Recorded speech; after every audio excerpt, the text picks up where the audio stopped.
Hey guys, welcome to the Modern Woman Warrior Show. I'm Amber Fight. And I'm Louisa Kate. This channel is created by women for women and is centered on all things personal protection and self-defense. If you're joining us for the first time, welcome. If you're coming back, thank you so much for being here. Watching our channel is the first step to becoming competent to defend yourself and your family. This way, if the worst case happens, you can say to yourself and to your attacker, wrong woman, wrong day. We would like to thank Ransom International for our amazing Ransom Master Series Rest and our new remote trigger. It's so awesome.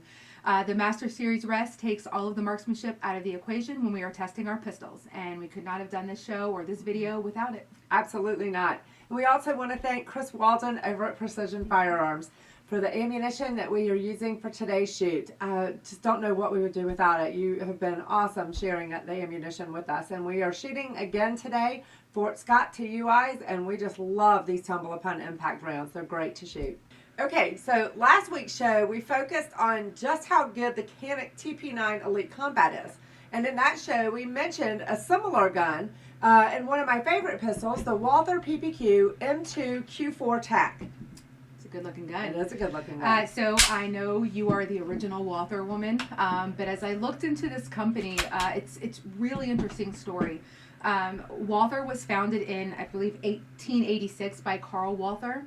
They originally made hunting and target rifles. Right. Then in 1908, under Carl's son Fritz Walther, they started making pistols. This is the family of guns which developed into the PPK. You know, James Bond's gun. That's right. In many of his early movies. In 1938, they started to manufacture the equally legendary P-38. So, manufacturing firearms in Nazi Germany led Walther to some questionable business practices and to the total destruction of their factories in the bombing by Allied forces in 1945. Now, the company really only existed on paper until 1953 when Fritz Walther restarted the manufacturing of the P-38 pistol in order to equip the new West German Army. In 1993, Walther was acquired by Umarex, who continued to manufacture pistols under the Walther name. In 1996, Walther joined the long list of companies producing polymer frame pistols with the successful P99. The P99 was a double single-action pistol with a decocker, but foreshadowing future developers, Walther developed the anti-stress trigger, which featured 1/10 inch trigger reset. The double-action trigger for the first shot was a fairly light and very consistent 9 pounds, and the single-action trigger was a very crisp 4.5 pounds. Wow. So that's interesting because I love my Walther trigger. I didn't realize that they had fixed them way back then. I mean, it's not as good as the H&K, but it's pretty close. Right. So the development of the P99 continued through the early 2000s, and finally in January of 2011, the replacement for the P99, which was the PPQ, which is this one, was launched, and it came with absolute rave reviews. Now, these great reviews were partly due to the amazing single-action trigger with its tactile feel at the wall, as well as its incredible reset. It's a really good reset. Walther developed this pistol to try and enhance the features and functionality of their pistol. Among these changes was the already mentioned amazing trigger and the shooter thumb release magazine. This release replaced the toggle style release of the P99. The magazine release was made so it could change to be and work with both left and right-handed shooters. Right, an ambidextrous one. So the development of the PPQ continued and reached its peak with all the Q5s, with a Q5 all-steel match gun, and the Walther PPQ M2Q4 TAC pistol, which is the one that we're testing today. That's a mouthful. Yes, it is. It gets me every time. We thought since last week's Canik TP9 Elite Combat, more or less stood on the shoulder of the classic pistol, we wondered just how good is the original. Well, let's find out.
So here we are, and we're going to make this one and this one our outliers.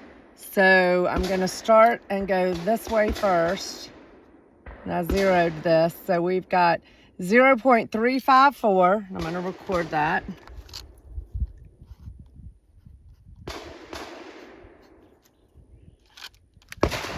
And then we're going to go back here and zero it again. And we're going to go from here to here because those are our two outliers there. And we have 1.08. That is some really, really good accuracy. Yeah, it is. A little over 1/3 of an inch in windage and a little over an inch in elevation. So that's a touch over, what, 7/10 of an inch at 10 yards? 10 yards, yeah. We have seen pistols that were a bit better, but when you get a sub 1 inch group, that's really solid. It absolutely is. So let's head back to the range and see how the TAC does as we run it through some drills. Let's do it.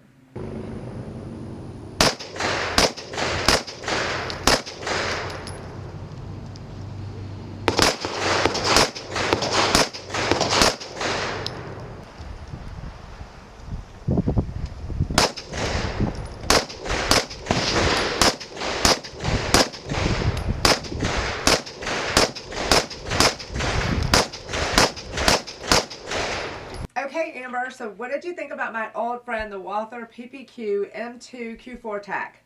So overall, I think it's a really great pistol. And you sure it wasn't made by H&K? I'm pretty sure. But let's talk about what your overall impression of it. My overall impression, I really, really enjoyed shooting the Walther PPQ. I thought it was a great gun. It felt very similar to my VP9. And of course, like on the chart that you see on the screen, the feel of the gun, I gave it a 4 because it's just not my gun. Right. And as a matter of fact, the several guns that we have tested, I believe I gave most of them a 4, just not what I'm used to. However, the feel of the gun was great. I was able to easily reach the trigger. My strength can hold it beautifully. I was, very easily to reach the trigger. The trigger reset was phenomenal. Quality of sights, just spectacular. One thing I love about the sights is that all you need is a screwdriver, and you can adjust your sights right there on the spot, whether you're at the range or preparing to shoot and you need to make an adjustment. You can do it right there. Whereas a lot of guns, including mine, you need a sight press at home. Right. Let's see, strength to rack the slide. I gave that a 4. The only reason I gave that a 4 is a little tough. I'm used to doing it with my VP9, but I think a warrior woman out there who may be a little bit new to shooting or not handling a gun, they may have a little bit of trouble. Right. It's a little bit hard. So I just gave that a 4, but I think just like with anything, you train with it and practice with it, you'd be just fine. Absolutely.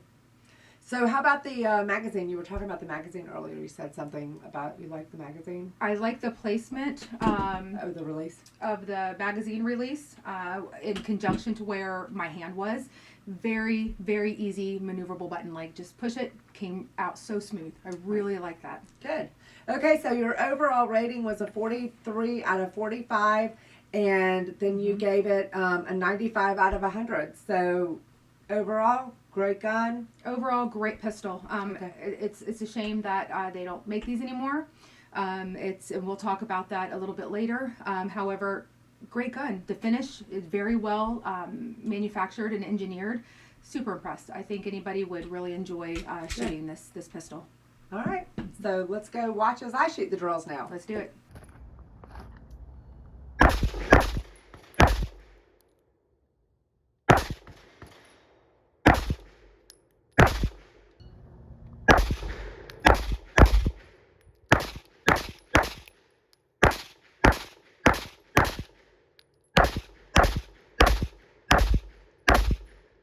Okay, so we heard what I thought about the pistol. Now it's time to chat with Elisa to see what her thoughts are. So let's talk about it. Tell me about it. All right, so I feel kind of biased because I guess I am a Walther shooter just like you are with your HKs. You get biased when you start getting with them, but I do. Let's talk about this particular Walther though. One of the things that I love about this Walther is the sights. I love these fiber optic sights, especially when this was one of my first guns, and so I wasn't using a red dot yet, so I felt like these were great sights to learn on if you're going to learn on iron sights. Feel of the gun, I just feel like Walthers in general are just well made. It feels, it's heavy, it's nice and solid in my hand. The parts don't move around. It doesn't have real sharp edges to it. The controls are easy to reach. I don't know. It's just a really good gun all around. It is a good gun. I really enjoyed it. Let's talk about the strength to rack the slide. Yeah, so I gave that a 4, even though it's really not my strength that gave me issues. It's more so maybe I should have put it on somewhere else, like serrations of the slide. Well, I gave that a 4 as well. So strength to rack the slide, I was fine. I feel like it's the serrations are slippery for me. So I don't know. I think the new Walther PDP has deeper serrations, so it makes it easier for me personally to grasp onto and to get a good grip on. So I like that better. I'm so glad that they changed that when they upgraded this. But as far as the strength to rack the slide, I think any modern woman warrior that has, doesn't have compromised strength in her arms or hands would be fine with it. Sure, absolutely. And I probably already know the answer, but let's talk about the trigger. Yeah, I love the trigger. I love a Walther trigger. I honestly think that, and I say this all the time, that Walther has the best out of the box trigger that you can get. The reset is very short. So what that means is that to me it doesn't creep. It's not spongy. So for me personally, I'm able to get really fast and accurate rapid shots if I want to shoot rapidly with the shots close together quickly and without slapping the trigger. It makes it easier for me not to slap the trigger with a shorter reset. So I really like that. And you can see that on some of the shorts that we have. You can see me doing some rapid fire on a couple of those shorts. So I think it's a great trigger. I think it's fantastic. I 100% agree with that assessment on the trigger. Especially, I'm an HK shooter, and we know their triggers are pretty outstanding, and that's right up there with it. Yeah. So I loved shooting that pistol. So good. I'm so glad. And we gave it. Both of us gave it the same score. We had a 4 and a 5 in 2 different areas, but our overall score was a 43. So that's got to tell you that it's a sign of a really quality pistol. It is. So, and I'm looking forward to seeing Heather shoot it in an upcoming video, so make sure you hit that subscribe button. Yep, absolutely. As Louisa and I always say, you need to pick a pistol that fits you best. Right. And that doesn't mean that just fits your hand. I mean, although that's important. Mm-hmm. Yeah, you want to make sure that you pick a pistol that fits your needs, to include what you're going to do with it, what are you using it for, does it fit your budget, your grip, your arm strength, etc. And of course, you need to be able to shoot it well and accurate. And accurately, right. And also, you can go visit our video that we did on how to fit a pistol. So head back to that video and check it out. Now, this week and last week, we have field tested some pretty elite pistols. And they may or may not fit your need and your budget. But remember that last week's Canik TP9 Elite Combat lists for about $850. And the TAC that we talked about today was about that same price before they discontinued them. So you can still get a really nice TAC, PPQ TAC in great shape, just like the one that we tested today. But due to supply and demand, they're like $1,200 or $1,300, and that's a lot of money for a pistol. It is a lot of money. So find pistols that you like, rent, borrow them, take them out to the range, put them through their paces. You have to work, you have to shoot them, and try working some of the drills that you can see here on our channel. You don't want to make a $500 to $1,000 mistake. No, I don't have that kind of money. So, again, we'd like to say thank you so much again to Precision Firearms in Savannah, Georgia, and Ransom International for your continued support of us. We are so grateful for all you do for us, and we wouldn't be here without you. 100%. Now, listen, guys, if you like what you saw here today, please hit that subscribe button. It costs you absolutely nothing, and it helps Louisa and I bring you the high-quality content that you have come to expect from us. Absolutely, and give us a like and drop us a comment, because we love to hear what you think, and we always try to answer all of your comments. Okay. Thanks so much for being here. We'll see you next Thursday. Bye.